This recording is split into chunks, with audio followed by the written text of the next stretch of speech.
Good morning. Welcome back to Planet Doug Behind the Scenes for Monday, November 27th.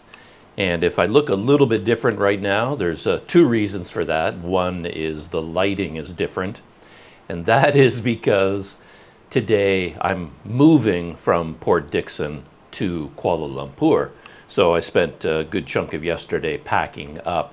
A friend of mine, Matthew, was coming down to Port Dickson with his SUV, and he's going to give me a lift into KL because I still have my bicycle with me, I still have my trailer, and my original plan was to do some cycling in Malaysia and eventually ride my bike into KL, but those plans didn't work out.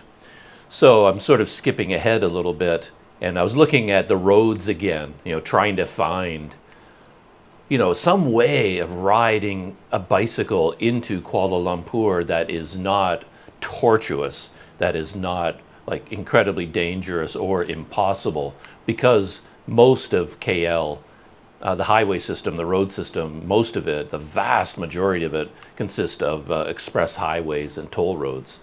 Try as I might, people have given me suggestions from time to time, because I've talked about this before. They say, oh, you just have to take this road, and I've tried those roads, and none of them are really workable on a bicycle. So anyway, when my friend Matthew offered to come down and get me and give me a lift right directly into KL, I said, yeah, that's great. Thank you very much. So I had to start packing yesterday and to put my bicycle into his SUV. I broke it down. I took advantage of this opportunity to do a little bit of a more intense breakdown of the bike than I normally do, because when I get to KL, I won't be riding the bike. I'm just going to be putting it into storage for the time being. So it doesn't really matter how easily I can put it together again. So I took more and more pieces off and packed all these pieces away to try to get the bike as small as possible. Then I covered it in heavy-duty garbage bags and taped it all up and tried to protect it as much as possible. And I did all of that work yesterday. And having a much smaller bike, it's easier to put it into Matthew's car, easier to put into storage, things like that. But anyway, as part of all of my packing up yesterday, I also switched out the light bulbs, because I always travel with my own light bulb because I like a bright room. And most hotels, for whatever reason, they put in dim bulbs. I guess the idea is to save money on the electricity bill, but it's generally dim lighting. So I find I end up squinting all the time. It just feels gloomy. And in this room in particular, two of the bulbs are burnt out. So when I moved in, I put in my own light bulbs and made the room much, much brighter. But yesterday when I was packing up, I took out my bulb, put it away, and I put the hotel bulb back in, so that I only have one light bulb now, the one above me. And it is bright enough. It's an okay bulb. But I noticed, yeah, the room feels very gloomy all of a sudden, much darker, and maybe I look darker. And the other reason I look different is I got a little bit of a haircut. I didn't have plans to do it, but I was out walking around in my neighborhood yesterday, and the same barber shop where I got my first haircut here in Port Dickson, it was open. On Sunday, almost everything in this neighborhood closes, but I passed by this barber shop and I said, oh, it's actually open. So I just popped in on impulse. And I wasn't going to go back to this place because the style of cut the guy gave me left my hair relatively long on top. So even though I went in for a haircut last time, I walked out feeling like I didn't actually get one. And the hair up here was still long, and then within like a week or two, it felt like I needed another haircut already. So I was going to go somewhere else. I mean, I could go back and talk to the guy and say, oh, can you do it this way? And I want it shorter here. And whenever I do that, though, it ends up being a disaster. I prefer to find a simple barbershop where I just sit down and say, clean it up, make it shorter, and I just let them. And I usually get the cut I want. But in this case, it was always a little bit longer on top. So I wasn't going to go back there, but I don't know, it was convenient, so I popped in. But anyway, that's why I got this haircut. And again, it's a little bit long on top. I wanted it shorter, but it's okay. And again, I'm not worried about what I look like. I don't care whether it's long, short, on top in terms of hairstyle, but it's just like I want my haircut to last as long as possible. I don't want to feel like I need another haircut until like 3 months from now, at the earliest. That's kind of how I like to do it. But anyway, funny story though, I walk in and I couldn't remember if the guy sitting in the barbershop was the same one that I used last time. I was kind of like, I wasn't sure how to greet him because I didn't recognize him. Like I wanted to say, hey, how you doing? Yes, you remember, you cut my hair. But I looked at the guy and was like, I don't remember what he looked like. And I didn't know. To be honest, I thought he was a different guy. And I stood in the doorway for a minute and kind of pointed at my head. And I asked for permission for a haircut. It's like, I always do that because I'm worried that they won't want to cut the hair of a foreigner. Like they might not know what to do with me. And to be honest, I've never been turned away from a barbershop anywhere in the world. I can always just go in and get a haircut. And yet I always feel like I have to ask them for permission. Like, is it okay? Can I get a haircut here? I make a scissoring gesture. And then the guy says, yeah, come in. And the place was empty. It was him, no customers. He was just sitting on a chair looking at his phone. And then things got confusing, as they always do on Planet Doug in particular, where he said in English, seat, take a seat. And he gestured towards the seats along the wall. Like he didn't direct me to the barber chair. He directed me to the seats. So I thought, oh, okay. So I went towards the wall and I sat down on the benches, these cushioned benches on the wall, like waiting. And then he went to the door. He got on his phone. He was making phone calls. Then he opened the door and he looked outside and he was doing things. And I came to the conclusion that he wasn't the barber. He was just there minding the shop. And now that they have a customer, he got on the phone and he called the barber, and the barber is going to come. So I thought, oh, okay, I'll just settle in and wait for a few minutes. So I settle into my seat on the bench. He settles into his seat on the bench. He's looking at his smartphone. He's got some loud music or sports event playing. And then we both sat there waiting and waiting and waiting and waiting and waiting. And it got to the point where I was just going to get up and leave. It's like I didn't really want to get a haircut today. I just thought, oh, open. I can pop in, get a haircut, and start the rest of my day. And I had a lot of work to do in terms of packing. I was in the middle of packing. And then I was like, man, this is taking forever for this guy to get here. And then I didn't want to be rude, but I've got a life. I've got to go do things. And yeah, I kept thinking, how am I going to do this now? What is going on? Why is this taking so long? And I'm just going to get up and leave. And then finally, the guy turns to me and he says something. I can't remember the words he used, but he's like, are you ready yet? Do you want to get a haircut or not? He was waiting for me. I was waiting for him, but he thought I had sat down on the bench and then I was getting ready to sit down in the barber chair. And then he was waiting for me to finish whatever I was doing so that I could then go into the barber chair. I thought he was waiting for the barber to show up. So he was waiting, but he wasn't. He was the barber. So he was waiting for me and I was waiting for him. And we got our wires completely crossed. And stuff like that, as I said, that's Planet Doug in a nutshell. I can't even get a haircut without it turning into a big adventure, based on a total misunderstanding. Yeah, it was really quite funny. And I started thinking, what was going on in his head? Because I sat down and some of the things I did, of course, the first thing I sat down, I took my reading glasses, off my neck, because you don't want this cord sitting on your neck while someone's trying to give you a haircut. And I've got this cord around my neck that I use for hanging my microphone and for a little key that I use on padlocks, and that can get in the way. So I took that off my neck. I put that into my knapsack, and then I sat there for a minute or two 3-4 minutes, however long I was waiting. He was staring at his phone. Nothing was happening, so I waited and waited, and then I thought, well, I might as well get out my phone, right? So now I got out my phone, and I'm busy reading an article about something, and I'm looking around. It's like, oh man, how? So now we're both staring at our phones, just killing time. I'm killing time waiting for him, but he was killing time waiting for me. And yeah, that's how it always happens, every single time. But yeah, anyway, I got the haircut eventually, and here I am, looking slightly different. It's funny though, today, like this morning, when I woke up and tried to get out of bed, my body was aching. Like every part of my body is aching right now, in particular my back and my neck and my arms. And that's because breaking down my bicycle was a much bigger job than I anticipated.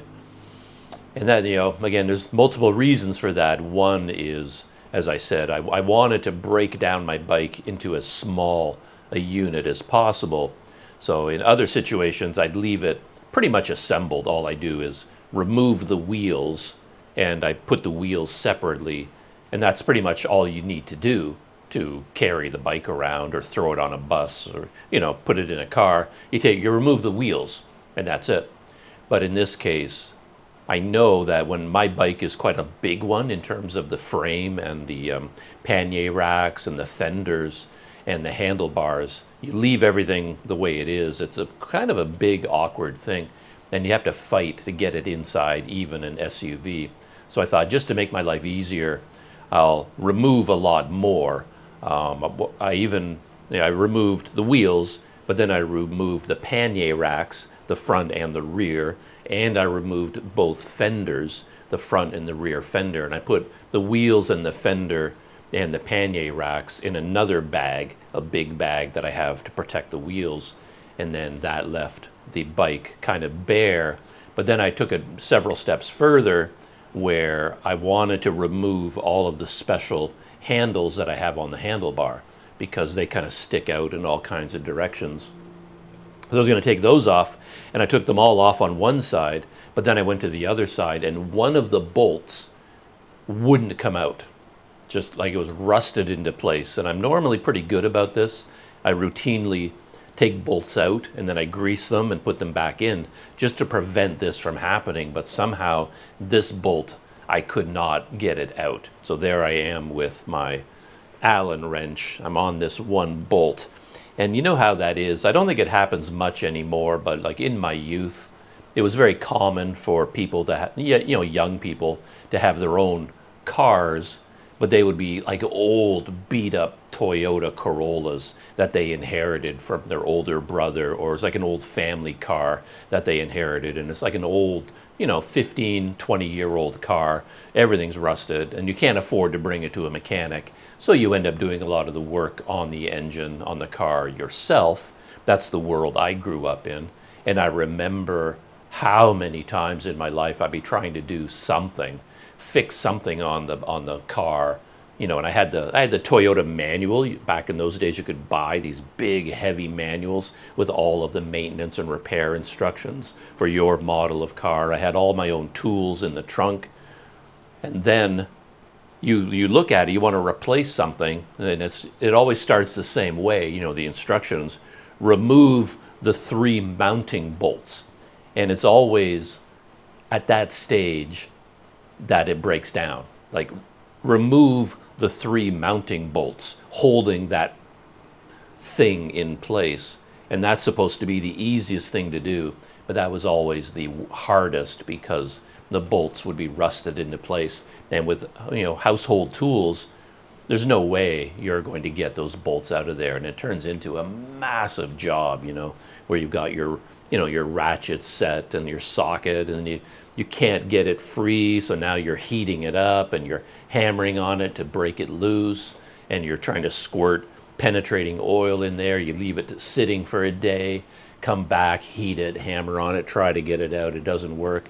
Then you take a great big pipe and you add the pipe to your ratchet set, so now you've got a 3-foot long handle that gives you more leverage. And of course, it slips off and you smash your ankles.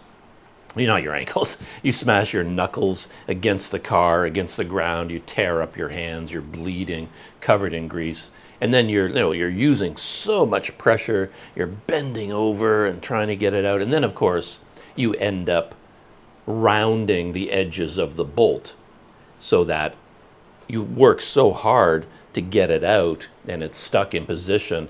But then your bolt goes on, your ratchet set or your wrench goes on an angle, and then you round the corners of the bolt, and now you can never get it out.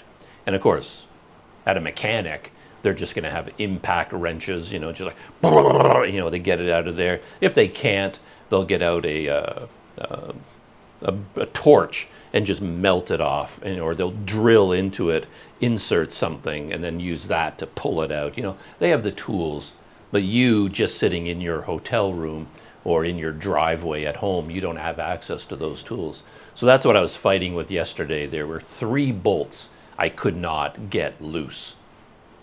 And that turned into a huge problem. I cranked my neck, I cranked my back, my arms are sore, my hands are sore. Everything I was doing to try and get these bolts free. And then one of them, the one on the handlebars, I couldn't get it. So I had to leave. Then I had all the stuff I took off wouldn't do me any good, because on one side, all the things sticking out, I had to leave it in place because I couldn't get that bolt free. So I figured out all the stuff on the other side, I might as well put it all back on. So all the dismantling I did, I hit a dead end, and then I got to put everything back again. So I went through all of that, and eventually I just took the handlebars off completely. I just took out, removed the handlebars, and then tied it with zip ties to the frame of the bike. So I no longer even have handlebars sticking out to the side. I could remove them, turn them this way, and then put them on. And I did the same thing with all the gears and the chain. I mean, I broke the pedals. I took everything off that I could remove and made it as small as possible. And then I bought some heavy-duty plastic garbage bags and then wrapped everything up. And yeah, it was a big job yesterday. And then by the end of the day, when I was all done, I could feel it. It was like a full body workout. And now this morning, it's like, man, I'm sore. There was one moment in particular I really was worried.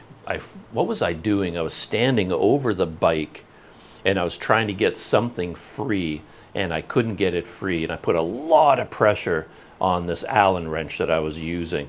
And I was trying to be so careful because, as I said, if you put your Allen wrench on an angle, not perfectly flat, you run the risk of twisting it out of the bolt and then rounding it, and then you can never get it out. So I was using every muscle in my body not to pull on the Allen wrench, but also to keep it perfectly in line. So it's at 90 degrees exactly. And then I guess I was tensing my body so much, pulling so hard, that suddenly my neck just snapped. It was just like, oh crap, what did I do? It's like, and I couldn't move. And I thought, oh man, this is not good. Like, what did I do? And I was standing there for a long time. My whole neck and head was like locked in this position, and I couldn't move. And I thought, okay, I guess this is how I live now. Whatever I did to my neck, this is the position of my head. And then I slowly stood up, kind of straightened my body. And then I thought, okay, let's just try to relax. And I tried to relax all the muscles in my legs and arms and back. And then I tried to slowly, move my head back into normal upright position.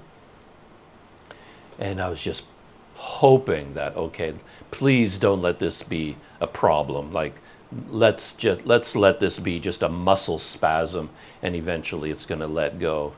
And then I tried to tilt my head backwards, to look, and I couldn't do it. I was just like staring straight ahead. And I thought, okay, let's stretch out your neck, let's try to move backwards, and I couldn't do it. It was like locked in position. So the rest of the time that I was working on the bike, I was kind of in Frankenstein mode, I was just kind of walking around like this, really stiff because I couldn't move my head, I couldn't move my neck. It was all on the right side here, and I could feel it now. There's a lot of tension in there, sore muscles, sore tendons, sore everything. But luckily, as the day wore on, I noticed I was getting more and more mobility, and I woke up this morning. And I've never been a flexible guy. I can't bend in, you know, crazy directions. So, but now I can, yeah. That's all the movement I've ever had in my neck and head. I mean, that's as far back as I've ever been able to go. So, yeah, everything's back to normal. So I was lucky because I honestly thought I'd really done something, like I'd really damaged something in my neck, but it was just a seizure of some kind, you know. And now I'm pretty much back to normal. But everything hurts right now. My fingers hurt. Every part of my fingers, my hand, my wrist, every part of my body hurts, all from just breaking down my bicycle. But yeah, if you're doing something like that in a small space, like doing it here in a hotel room, makes it far more difficult than if you have a big open workshop. And if you have a workshop and you have the right tools and you can put your bike up on a rack, you know, lock it into place, and that makes it so much easier. But doing things like this inside a hotel room is physically very difficult. Yeah, it's very, very challenging. But I finally got it done. And I kind of enjoyed the process though, because it gave me a chance to do a lot of maintenance. Every time I removed something, I would go over it, and as I said, I took every bolt and I added more grease to it. I greased the inside and made sure everything was, and then, you know, put it all back into place. Like if I remove the pannier racks, I have to remove the bolts, take off the pannier rack, but then I put the bolts back into position because I don't want to lose them. But then I grease the bolt, grease the hole, you know, screw it back in, make sure everything is okay. And I found little things here and there that were broken, that had become disconnected, that weren't working properly, and I would spend some time working on them. And I lubricated the chain and wrapped it up and just did a lot of maintenance. When you're taking something apart, it's a good time to stop and do some maintenance along the way. And who knows whether it will be of any use to me. Will I ever ride the bike again? I have no idea. We'll see if it even if I keep it moving forward in my life. I don't even know whether I'm going to keep it. I may just get rid of it. I haven't been using it nearly as much as I thought I would, and it's probably more trouble than it's worth to take it with me to wherever I go next. If I don't ride it to where I go next, then it becomes a major burden to bring it there, right? I mean, it's meant to be ridden, and if I'm not riding it, then it's just big, heavy, awkward luggage, and that is kind of weighing on my mind right now. My beloved bicycle, I might have to leave it behind, but we'll see. I don't even know what I'm going to be doing next, so all of that is still up in the air. Things are also a little bit complicated in Kuala Lumpur. The trip today is going to be relatively complicated. Again, mainly because of the bicycle, because you cannot take it for granted when you book a hotel room that you'll be able to do something with your bicycle. Like if you're bike touring, like I remember bike touring around Sumatra, you know, not this year, but in previous years. And then what you would do back in those days is you ride your bike to the town and then you go looking for a hotel. Like you don't book a hotel in advance, you have to see the hotel. So what I'm always looking for is what I would call a courtyard hotel. So like some hotels are just big buildings with a door, narrow hallways, narrow stairways. Those are not good for a bicycle. What I like are courtyard hotels that are built around a parking area, you know, a courtyard, and you can ride your bike into the courtyard. And then they have rooms right on the first floor. Often the rooms have a little balcony outside. And then as soon as I see that, all right, bicycle-friendly hotel, and then I would stay in that hotel. And if the hotel doesn't look like that, then I ride to the next one, and I just ride from hotel to hotel to hotel until I find one that's suitable for a bicycle. Not always easy to do. Most hotels in Asia in general are not bicycle friendly. I mean, there's very little parking, very little space, narrow hallways, and it can be a real struggle, especially if you're doing the low budget route. That's always the key. Of course, if you're spending, $100 a night on a hotel room, everything is going to be fine, then everything works perfectly. But if you're, limited by budget, yeah, putting a bicycle into your hotel room can be challenging. And for my money, Kuala Lumpur is one of the most challenging places. Riding a bike there is pretty much impossible. And then for low budget accommodation, Kuala Lumpur is a real struggle. They don't have the backpacker world that places, other cities have. If you go to, travel around Thailand, in my experience in my life, going around the Philippines, Thailand, different countries, there's, hotels, but then there's backpacker guest houses and hostels. And then they are usually quite good value for what you pay. But Kuala Lumpur does not have those hotels. If you try and get your budget down to an acceptable backpacker level, you are staying in some really nasty places. Like, you're paying way too much for what you're getting most of the time. They just don't have any place good for backpackers. You pretty much have to go to like a medium tourist level on your budget before you get anything reasonable. And the few backpacker places that are available, you're talking about tiny rooms. I mean, dorm rooms. And if you get a single room, it's so small. And then the entryway, there's no lobby, there's no entryway. So getting a bicycle into one of those places is pretty much impossible.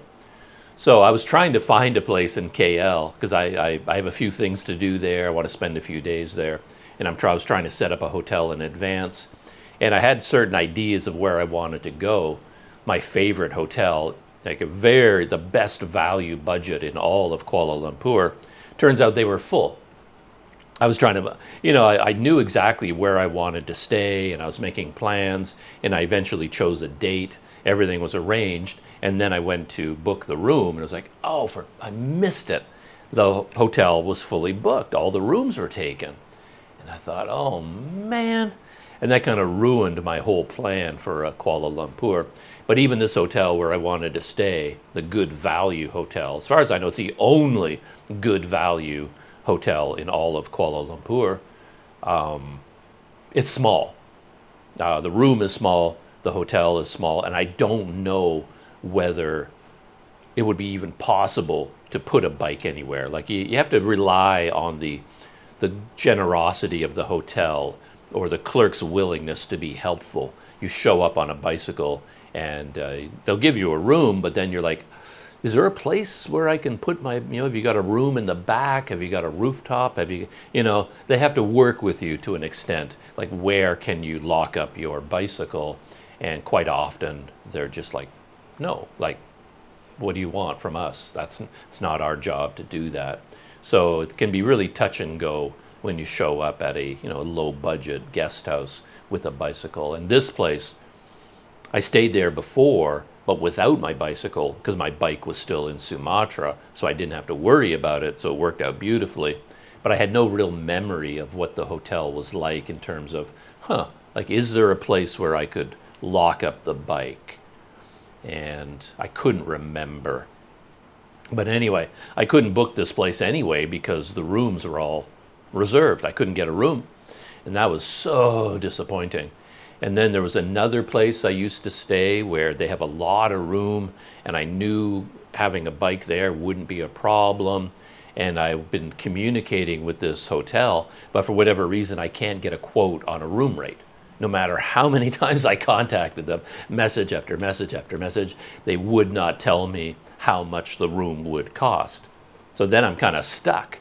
It's like, well, I could show up and take my chances, but then I don't know how much the room is going to be. So I was like, I could take a chance, but I couldn't really do that. So in the end, that wasn't really an option either.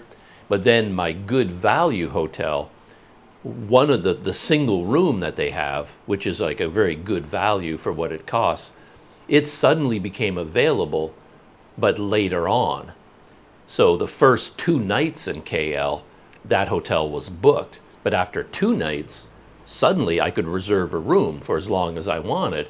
So I jumped on that and I booked a room for like 10 nights, I think, something like that. But I can cancel it if I want to, up until tonight. So up until midnight tonight, I can still cancel that reservation. But at least I have that as a fallback. But then I have to make other arrangements for where to keep my bicycle, because I don't know if I'll be able to put my bike there. So now, basically, I'm going to KL today, and I have nowhere to stay. I have no arrangements. I haven't been able to book a place. I don't know what is going to happen. So, yeah, it's it's almost like booking a low-budget room in KL. It's like a high-stakes game of poker where you're trying to do things and keep your options open and commit to this, but you don't want to bet too much on that option, and you want to do this, and you can't get information about the place, you're not sure. And it's a real risky bet, because like if you go to Agoda and type in, you know, your dates, Kuala Lumpur, and you want to see rooms for one person and then list them by price, so you have the lowest prices first. Do that, and then pick out these places that have the lowest prices, and then go to and they look good. You look at the photos, oh yeah, those rooms look nice. That looks like a great place. Location is good, everything looks great.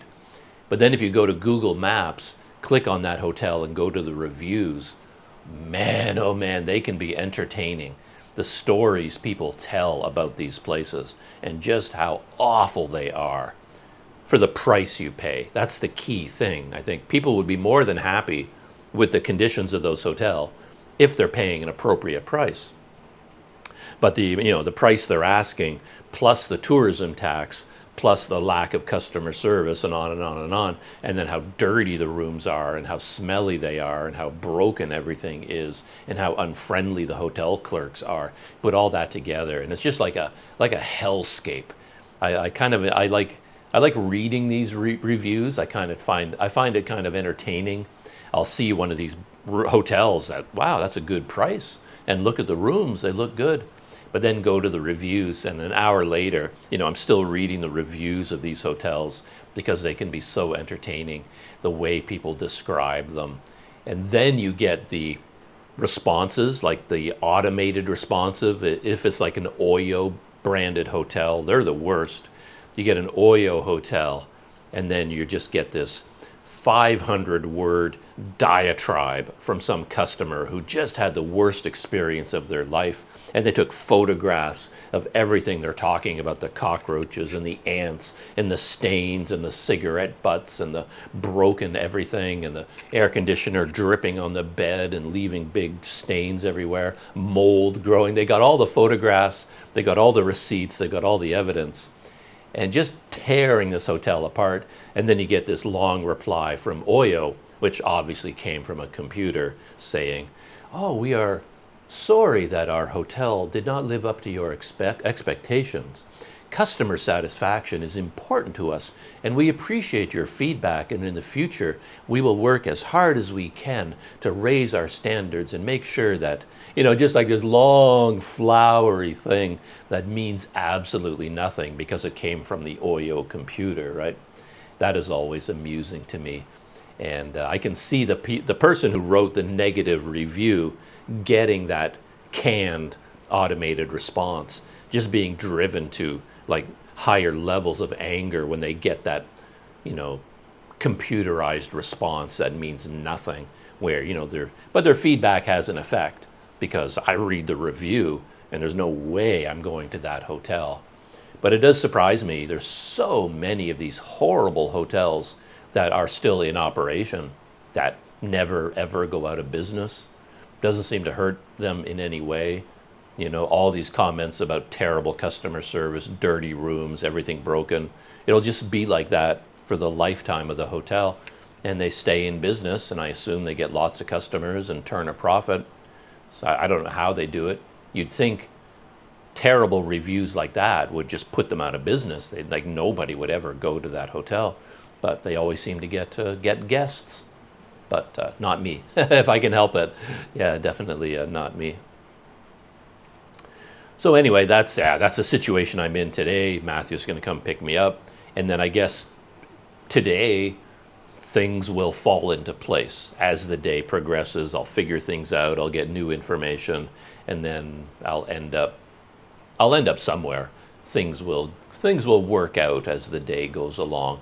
We'll see what happens. Maybe I'll book a room on Agoda while we're in the car driving to KL. Figure something out. One other interesting thing is happening today, this morning. My friend Daryl came down to Port Dickson on a recent day. I talked about that in another behind-the-scenes video. He has a new camera, his Pocket 3 camera, and he wanted to test it out, hang out with me, and we found a place in Port Dickson that might be interesting for him to visit, and he can use his camera in different ways and get to know it and put it through its paces, basically.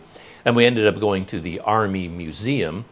I'd already been to the Army Museum, and I shot a video there myself. I just haven't posted it yet. It's not on YouTube yet. And then I was talking to Daryl about how that museum would be a great place to play around with the camera because they have such a variety of exhibits and galleries, different lighting conditions, different physical environments. So yeah, Daryl came down and we went to the Army Museum, and he shot a video as we went through the museum. I'd already been there, of course, so it's not like I was, diving into the exhibits and reading everything there. I was just there keeping Daryl company, basically. And then Daryl was seeing it for the first time, and then he shot a video, and he included me because I was talking from time to time. So he has some of me in his video talking, some of him, the exhibits, and he posted the vlog. It is called Vlog Visiting Army Museum Port Dickson, Surprising Tunnel with Planet Doug. So that's the name of his video, and I assume I put a thumbnail up on the screen there. You can see it, and if I remember, I'm very bad with doing this, but if I remember, I'll put a link in the description. But yeah. So that's kind of news this morning. I haven't watched the whole video myself yet. I've watched half of it this morning. I was watching his video, and it was really fun, enjoyable to see me in somebody else's video for a change. And yeah, looking forward to watching the rest of it. And in terms of YouTube, I have a ton of things to talk about. Maybe the first one that jumps out at me is there's been a recent video from Mr. Beast, the famous, or at times infamous, Mr. Beast. And he shot a video called, where is it? Oh, I built 100 wells in Africa. I haven't even watched the video yet, but I'm aware of it because of there's been a bit of controversy swirling around it. So Mr. Beast has been doing a lot of these philanthropic videos lately, where it's kind of it's a cool idea to make. You're going to make a video about something. Why not make a video about something where you're helping people? And he made this video where he went around the world paying for operations for people to restore their sight. And I did watch that video. It was like years ago, maybe a couple of years ago or months ago that he did this. And what I remember is that there was a certain operation that is actually relatively simple to do. It's almost a routine operation, and it's not expensive, and it can restore the sight of a lot of people who have this certain condition, an optical condition or disease. And this procedure can correct their vision at a very low cost and not a very invasive surgery. But of course, in a lot of countries around the world, even that simple procedure is unavailable to them. So Mr. Beast said, hey, I'll take my millions of dollars that I make with every YouTube video and reinvest it into shooting this video, and we'll go all around the world, visit all these clinics, all these hospitals, get all the local people that can't afford this, and then as many people as possible will give them this procedure and restore their sight. And he made a video about it, and of course it got its usual, multi-millions and millions of views. And I think he's done similar things to that in the past. It's just sort of one of the many things that he does. And I guess his new one, he went to Africa and he found villages where he could dig a well for them. And as I said, I haven't watched the video, so I'm not quite sure what kind of technology we're talking about. It was like huge technology, like advanced digging equipment, and how much does it cost to dig each well and build it. I don't know any of those details yet. But what I noticed was there was a lot of blowback on the internet where people were not happy with this video, mainly because of the optics, I guess. It was like this American white guy going to Africa to help people. And it just sort of, they say, it just perpetuates this idea of people from other countries, saving the poor people of Africa and perpetuating stereotypes and this sort of thing. And people were criticizing it from that point of view. And then people were defending it, saying like, who cares? This village, they didn't have access to clean water before, for whatever reason, now they do. So who cares how it happened? It's a good thing that happened. So anyway, I was reading some of these articles and opinion pieces, people arguing back and forth about whether this was a good thing to do or a bad thing to do. But I'm eventually going to watch the video because I said I'm interested in the technology because my perspective is from a totally different point of view. The whole optics business, I don't care at all. All of that stuff, I don't have enough room in my brain to worry about that sort of stuff. I'm more interested in the practical side of most things, the reality of them. And I remember on my 2 trips to Africa, I went to Ethiopia and I went to Guinea on bicycle trips. And I remember in those days coming across wells all over the place that had been built by people like Mr. Beast, like projects from NGOs. So if you go cycling around the countryside of Guinea and you stay in all these small towns and villages, there were wells everywhere that had been dug by humanitarian organizations. And it's a fascinating topic because when you think about it, water is such an easy target. We do see all the time, we have this image in our mind of people in a village somewhere, whether it's Africa or all around the world, if they don't have running water, they put the big bucket on their head and then they often have to walk for an hour to get down to the river, fill the clay container or the big plastic container or the bucket, whatever it is, back on their head, and then they walk for an hour all the way back to the village. And they have to do that every single day to get water back to their house for cooking and cleaning, whatever. So I think a lot of us have this image of like, wow, that is so difficult. And if you, as a philanthropic organization, as an NGO, you want to better the lives of people, one of the first things you think about is water. So around the world, you see well drilling projects everywhere. And when I was in Guinea, the main thing I saw was that all of the wells failed. They all fell apart because what happened was the NGO would go in there with all of their high-tech equipment and drilling equipment. They drill the well and then they put it all together and they put in like some sort of a fancy filtration system. I remember seeing these all over Guinea where they have a system of different layers of gravel, rocks and gravel of different sizes, and then the water would go through this big pile in a sort of a natural filtration system, and then the water would eventually come out the other side and it would be purified and safe to drink. And then all these organizations would dig these wells for all these villages, spend all the money to create them, and then a year later none of them are working anymore for all kinds of reasons. One, it doesn't fit in with the local lifestyle, the local culture. They have this giant filtration system, but the villagers can't wait for the water to work its way all through, so they basically just cut the pipe and then bypass the filtration system. The well will just go dry because the water table in that area, sure, you dug down to the water, it fills with water, everybody celebrates, they take the PR photos, fresh water is flowing, they leave, a month later the well goes dry because the water table there can't support the amount of water that people are now drawing out of that well, and everything goes dry and the well is abandoned.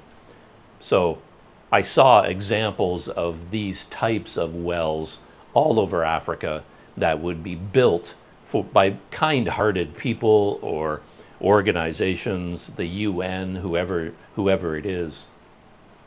And they would dig the well, create a clean water source for that village, for that area, and then as soon as they leave, of course, the villagers, they don't have the money to maintain this fancy well, to keep it going, and then because it wasn't something that came organically out of the village, if you see what I mean, like a local well that exists and has existed for centuries, it's because it was dug and built locally in so many ways out of the local culture and physical environment, and it's used in a way that fits in with their world. You as a foreigner, you just sort of drop, go in there with a big machine and drop a drill and whoom, dig a big hole. There's water. We're all done. Since it came from outside, there's a lot of factors that are not included in the design and the construction of this well. And from my, anecdotal experience, 99 times out of 100, that well will just fall apart and just become a hole in the ground afterwards. It really doesn't end up doing anything in the long run. So anyway, that's my take on the whole thing, and I'm curious to watch Mr. Beast's video because I want to see how he dug these wells, what kind of technology he incorporated, and get a sense of, do I think they will stay long enough to be useful for the village? Or he dug 100 wells, maybe in 2 months there will be 100 holes in the ground that are no longer delivering water. The whole thing fell apart. Yeah, I'm just curious to see what's going to happen with that project.